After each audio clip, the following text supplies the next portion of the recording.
C'est un dôme géant de 18 mètres de diamètre qui donne à Montréal des airs de science-fiction.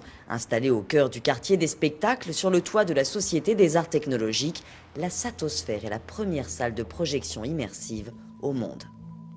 Ce qui rend la Satosphère unique, c'est cette idée d'avoir la projection vraiment jusqu'au sol. Ici, c'est en se déplaçant vraiment dans l'image qu'on peut vraiment sentir cette notion de tridimensionnalité. Le dôme peut être rehaussé jusqu'à offrir une vision de 360 sur 230 degrés. Pour rendre à l'acoustique sa réverbération naturelle, la structure abrite 157 haut-parleurs.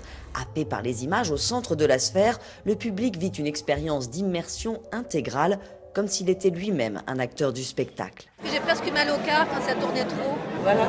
Le cinéma, c'était au début de mettre un drap devant une salle. On a mis les chaises en rangée comme ça.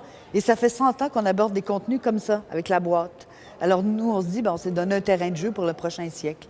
Bienvenue dans notre laboratoire. En dessous de la Satosphère, plusieurs équipes de chercheurs travaillent aux prochaines étapes. Un dôme prototype sert aux expériences. On y projette des films tournés avec 7 caméras. Ces 6 têtes lui permettent de filmer une image sphérique envoyée en temps réel dans la Satosphère. On peut donc déjà aujourd'hui explorer un lieu ou vivre un événement en réseau à des milliers de kilomètres. Et demain, on pourra sans doute s'y téléporter grâce à ce système de téléprésence spécialement développé. C'est vrai qu'aujourd'hui, avec une prise de vue en multipoint, on peut amener une personne en 360 degrés dans un environnement où on peut incruster cette personne dans l'image ou encore créer un dispositif qui nous permet de la projeter sur des écrans qui sont plutôt des écrans miroirs et qui nous permet d'avoir une personne qui flotte dans l'espace au milieu d'une expérience.